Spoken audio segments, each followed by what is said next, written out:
Hello అండి. Last day దేవుడిని నిమజ్జనం చేసేటప్పుడు అందరి కొండు పులిహోర చేసామండి. ఒక 5 కేజెస్ పులిహోర చేసాము. పులిహోర వచ్చేసి పార్సల్ చేస్తున్నారు.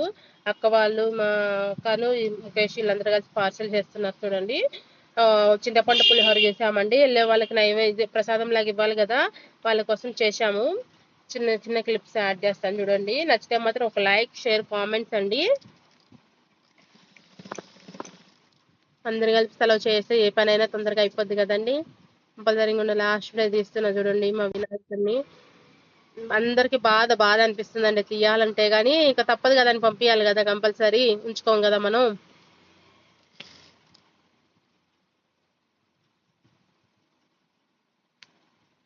అందరూ కలిసి ఇంకా పులిహోర ప్యాకెట్స్ పార్సల్ చేస్తున్నారండి. ఇట్లా వెళ్ళే వాళ్ళకి రోడ్డు మీద వీళ్ళందరికి ఇవ్వడానికి, ఇంకా బండి ఆటోలో వెళ్ళుకుంటా అందరికి ఇచ్చుకుంటూ వెళ్తారు. అట్లా పార్సల్ చేస్తున్నాం. ఇంకా బయట నుంచి కూడా తీస్తున్నా. చిన్న చిన్న క్లిప్స్ యాడ్ చేశాను చూడండి. బయట నుంచి కూడా ఇక నేనే తీసాను, షూట్ చేశాను. ఇంకా అలా పార్సల్ చేస్తున్నారు. ఇంకా నేను షూట్ చేసుకుంటుంటాం అని చెప్పేసి వీడియో షూట్ చేసుకుంటున్నా. నా కొడుకు చూసారా ఎట్లా చేస్తుండో. నేను చేస్తా పొట్ల ముడేయమంటే ముడేయడంట. నేనే ఇస్తాను, నేనే కట్టుకుంటాను, నేనే చేస్తా అంటాడండి. ఐషు, చెర్రీ ఇప్పుడు ఎట్లా సతాయిస్తారో మస్తులు పిల్లలు.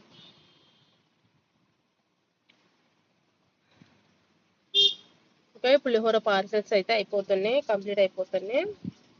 చాలా బాగుంటది కదండి, దేవుడి దగ్గర ఉన్న పులిహోర ప్రసాదాలు బాగుంటాయి కదండి. మనం ఇంట్లో చేసుకుంటే అంత టేస్ట్ రాదు, కానీ దేవుడి దగ్గర చేసిన ఎందుకో కానీ చాలా టేస్ట్ వస్తాయి. మరి అది ఏందో తెలియదు కానీ చాలా బాగుందండి పులిహోర. మనం అసలు టేస్ట్ కూడా చూడకుండా చేస్తాం కదా, ఎందుకో కానీ మనం ఇంట్లో చేసుకున్నప్పుడు అన్ని టేస్ట్లు చూసి ఉప్పు కారాలు అన్ని చూసుకొని వేస్తాం, అయినా కానీ టేస్ట్ ఉండదు.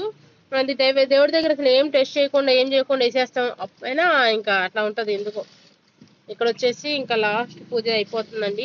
పూజ అన్న వాళ్ళు మా పక్కన అన్న వాళ్ళ షాప్ ఉంది, కర్రీ పాయింట్.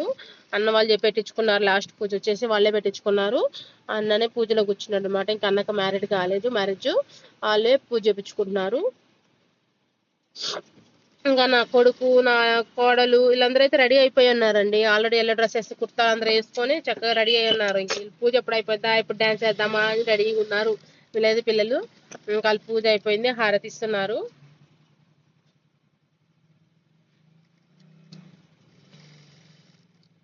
చెర్రీ అయితే అండి 8th డే నైట్ అయితే, అంటే సాటర్డే ఈవినింగ్ అండి, అన్నదానం అయిపోయాక ఇంకా ఆయన ఒకటే ఏడుపు. ఇంకా గణేశుడు వెళ్ళిపోతాడు వెళ్ళిపోతాడు ఉంచు మమ్మీ అని ఏడుస్తా ఉన్నాడండి.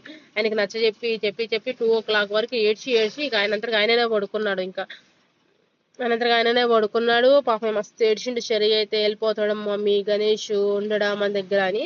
పిల్లలు కదండి, తెలుసు కదా, ఏమన్నా దేని మీదైనా ప్రేమ చూపించారంటే ఆ ప్రేమ వాళ్ళకి ఎట్లా ఉంటదంటే అట్లా ఉంటది. అది అది ఏ వస్తువైనా, ఏ దేవుడైనా, ఏ మనిషి అయినా, ఏదైనా పిల్లలకి అట్లా ఉంటదండి ప్రేమ.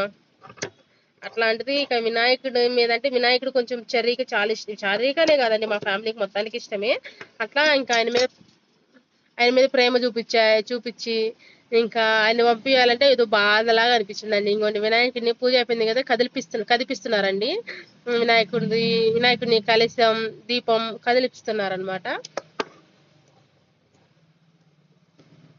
మా అన్నయ్య ఎల్లో ఎల్లో కుర్తి వేసుకున్నారు కదండి, అన్నయ్య వదిన వాళ్ళ హస్బెండ్. ఎక్కువ చూస్తూనే ఉంటారు, నా యూట్యూబ్ ఛానల్లో ఉంటారు. అన్న వదిన ఎక్కువ ఉంటారు వీడియోస్లలో. ఇంకా వీళ్ళు వచ్చేసి బ్లాక్ టీ షర్టు మా హస్బెండ్. ఆడొచ్చేసి ఇంకొకడు ఎల్లో కుర్తి వేసుకున్నాడుగా, నా అల్లుడు అండి, మా అన్నయ్య వాళ్ళ కొడుకు, అల్లుడు 10th క్లాస్ ఇప్పుడు వాడు. ఓకే, కదిపిచ్చేశారు. కదిపిచ్చేసాక ఇంకా ఏం చేస్తున్నారు,